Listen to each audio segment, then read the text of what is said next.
Well, hi guys, it's that time. It's our Bible teaching snippet of the day. I hope you had a great weekend, and it's good to be back here with you on Facebook today. Today is Monday, and what I want to do is a question and answer. So here we go. Let me get started on that. The question was, how did you get started? And that's in reference to how did I get started operating in healing. So let me start by saying this.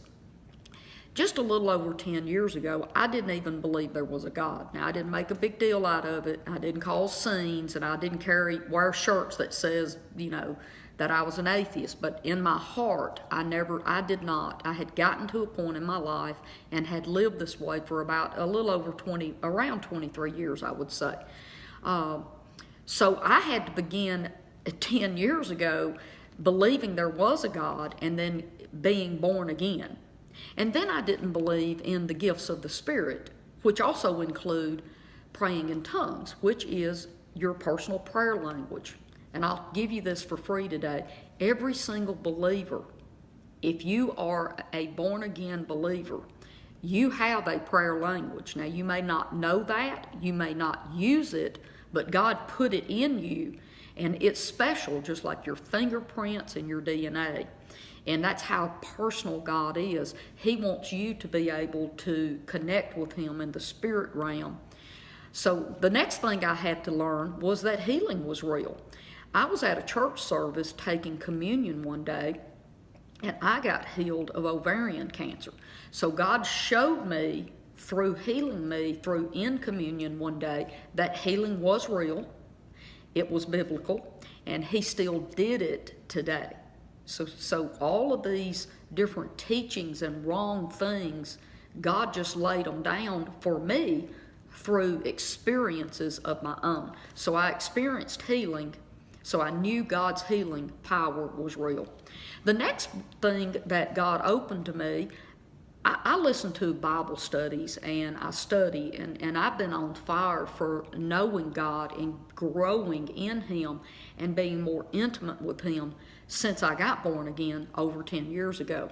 Well, I was listening to a Bible study, or a Bible teaching, I should say, on the radio one day, and one of the men on that series that I have studied a lot of his materials made a comment. He said the very best book I have ever read is God Wants You Well by Andrew Wommack. I had never heard of Andrew Wommack, but I did respect this man. And he did say this. He said, I never recommend a book that I have not personally read. So I wrote down, I'm going down the road, knee driving my car, writing on a little pad the name of the man and the name of the book. The reason I wanted to do this is because I had a very good friend of mine who was bedridden. She could not be diagnosed by the doctors. She was dwindling away to nothing. And if something didn't turn around very quickly, she was not going to live. And out of my love and compassion for her and concern for her, I wrote that down on that piece of paper.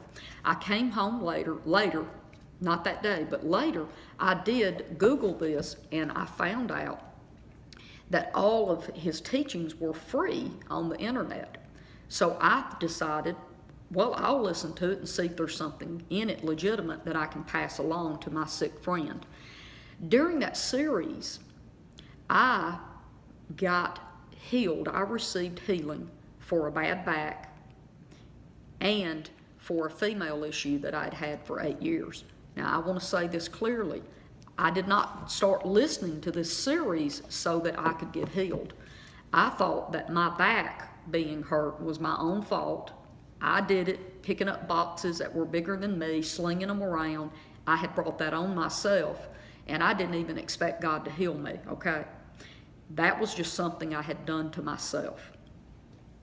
The next thing, once I finished that series and I got healed of that, I started listening to pretty much all of his materials, and slowly as I started listening to him, I realized that healing was for today, that God's power was real today, and that the missing link in us seeing God's power manifest is because He gave it to us and told us to go out and do these things.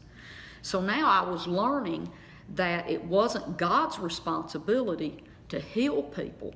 It was believers' responsibility that Jesus gave us to help hurting people. And so he gives us his power and his authority to speak over people and pray for them. And then he releases his power through us on the earth to get people healed. And that is how I started getting involved in healing. I started laying hands on anything that I could, from my animals to dead birds. Yes, it's just like they say that doctor's practice. You know, you go to a practice, and a doctor's practice where there may be 3 or 4 of them. So doctors are always practicing. And so I started practicing healing. And I just started seeing things manifest. And as I was leading and teaching Bible studies, I began laying hands on and speaking over people. And that's when I started stepping out and learning that healing is for today.